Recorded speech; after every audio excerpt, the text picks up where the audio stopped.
Welcome back, Focus Learners. I am absolutely thrilled to have you here for today's explainer, because we're unpacking something that is quietly but fundamentally reshaping classrooms all over the world.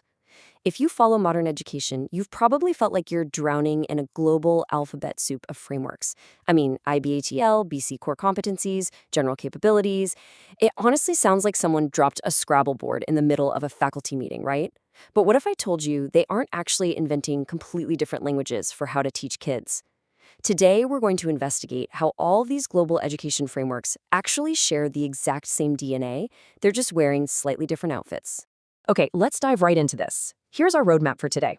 First, beyond single subject areas. Second, Australia, BC, and the IB. Third, analogous global frameworks. Fourth, the universal skill clusters. And finally, key differences in specificity. Section 1. Beyond single subject areas, the core pedagogical shift.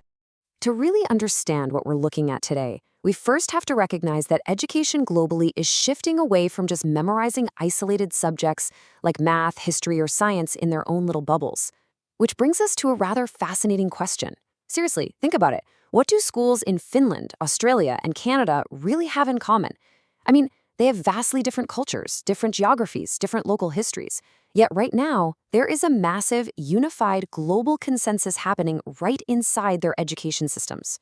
And the answer to that question? Cross-curricular competencies. These are the skills, dispositions, literacies, and habits of mind that students are expected to develop across all subjects, rather than inside just one single subject area. So whether a specific curriculum calls them capabilities, competencies, or skills, they all serve this exact same foundational purpose. You don't just learn critical thinking in science class. You develop it in literature, in physical education, and in the arts. It's a complete paradigm shift. Section 2. Australia, BC, and IB, the anchor frameworks. Now, to really get a grip on how this works, we need to set the stage by looking at 3 prime examples of this educational shift in action. Notice how these 3 frameworks tackle that cross-curricular goal differently. The Australian curriculum calls them general capabilities, explicitly targeting things like ICT capability, ethical understanding, and intercultural understanding. Their overarching goal is to build the knowledge and behaviors needed for life and work. Then we have British Columbia, which condenses this into 3 big buckets: communication, thinking, and personal and social. BC describes these as core competencies, proficiencies students develop as educated citizens and lifelong learners. And finally, the International Baccalaureate, or the IB. They use a structure called Approaches to Learning, or ATL skills. Now, notice how the IB zeroes in intensely on learning how to learn, through thinking, research, and self-management. It's the exact same cross-curricular goal, just with totally different structural packaging. Section 3. Analogous global frameworks. The global echo. But those 3 anchors we just looked at, they're really just the tip of the iceberg. Let's do a rapid-fire tour of the globe to see how these analogous frameworks show up at the national level. In New Zealand, they use key competencies that are strongly tied to participation and identity. It's a very broad sociocultural approach. Jump over to Finland and you find transversal competencies. These are explicitly developed through different subjects and rely heavily on local curriculum interpretation. Over in Singapore, they connect their 21st century competencies directly to national goals and future readiness. Now think back to British Columbia's focus on building educated citizens. Well, we see a very similar analogous structure in Hong Kong, which maps generic skills across different key learning areas. Back over in Canada, Ontario calls them transferable skills, geared toward modern world career readiness, while Alberta uses competency progressions to track the developmental growth of these skills over time, which adds a highly measurable layer to the kind of capabilities Australia maps out. So from a sociocultural focus all the way to developmental progressions, the exact same cross-curricular intent we saw in our anchors is literally present everywhere. And it scales up even further. Let's see how this builds when we look at broad learner profiles and supranational policies. Scotland, for example, centers its entire curriculum on the 4 capacities: building successful learners, confident individuals, responsible citizens, and effective contributors. It's a broad learner profile that takes Australia's life and work capabilities and elevates them to expansive, nation-building goals. Wales takes a similar route with their 4 purposes, but they add mandatory cross-curricular skills like digital competence. And then, we hit the massive scale. The European Union has a supranational reference framework for key competences for lifelong learning that influences multiple countries. The OECD provides the Learning Compass 2030, a highly aspirational, systems-level policy framework. And in the US and international circuits, the P21 framework advocates for 21st century literacies. The global echo here is incredibly loud. It stretches from local classrooms all the way to international policy. Section 4. Universal Skill Clusters. Uncovering the Universal DNA.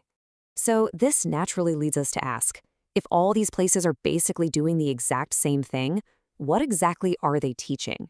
Well, let's uncover the universal DNA of modern education. Because despite the vastly different geographical origins, political systems, and cultures, these exact same 7 clusters of skills just keep appearing. They are hiding in plain sight across all borders. Practically every single framework has a thinking cluster, whether that's BC's thinking or Australia's critical and creative thinking. Communication is universally prioritized for sure. Collaboration and social learning show up everywhere, from the IB social skills to New Zealand's focus on relating to others. Self-management and agency, that's a core pillar for the IB, New Zealand, and BC. Meanwhile, citizenship and ethics take center stage for Australia, Scotland, Wales, and Singapore. You'll see digital literacy highlighted in Australia, Wales, the EU, and Singapore. And finally, lifelong learning and transfer is the driving force behind the OECD, EU, Ontario, and Alberta frameworks. It is genuinely one universal set of DNA. Section 5. Key differences in specificity, the local flavor. So if they share the exact same DNA, why do they have different structures? Well, it all comes down to specificity and scope. Let's contrast 2 approaches here. On one side, the IB ATL framework is hyper-focused on the classroom level. It's a highly detailed list of skills students use to become better learners: how to research, how to take notes, how to self-manage their studying. Now contrast that with the frameworks of Scotland and Wales. These are highly broad. They don't just outline general capabilities like Australia or core competencies like BC. They describe the ultimate responsible citizen the nation wants to build over a lifetime. So BC and Australia sit comfortably in the middle, balancing specific classroom proficiencies with broader life skills, while the IB zooms all the way in and Scotland zooms all the way out. We see another fascinating contrast in specificity here too. Look at Finland's transversal competences. While it shares the same DNA, the emphasis here is deeply localized. These competences are embedded right into individual subjects, and local education providers are totally empowered to define the aims according to their own community's priorities. It is incredibly grounded. On the flip side, you have the OECD, the EU, and the P21 frameworks. These aren't even government curricula. They are massive, overarching policy and design frameworks. They are highly aspirational, aimed at influencing future-ready, lifelong learning across entire global systems. It's essentially the difference between planning tomorrow's lesson and planning the next century of human capital. So, the crucial point to take away is this. The global shift toward cross-curricular skills is absolute and it's universal. We are completely beyond the era of isolated subject memorization. But local adaptation dictates the final framework you end up seeing. The emphasis stretches across a huge spectrum, from the hyper-specific, classroom-focused learning how to learn of the IB, all the way to the broad, nation-level building of capabilities for life, work, and citizenship in places like Australia and Scotland. Same DNA, entirely different outfits, tailored to fit the specific needs of the local environment. I want to leave you with this final provocative thought.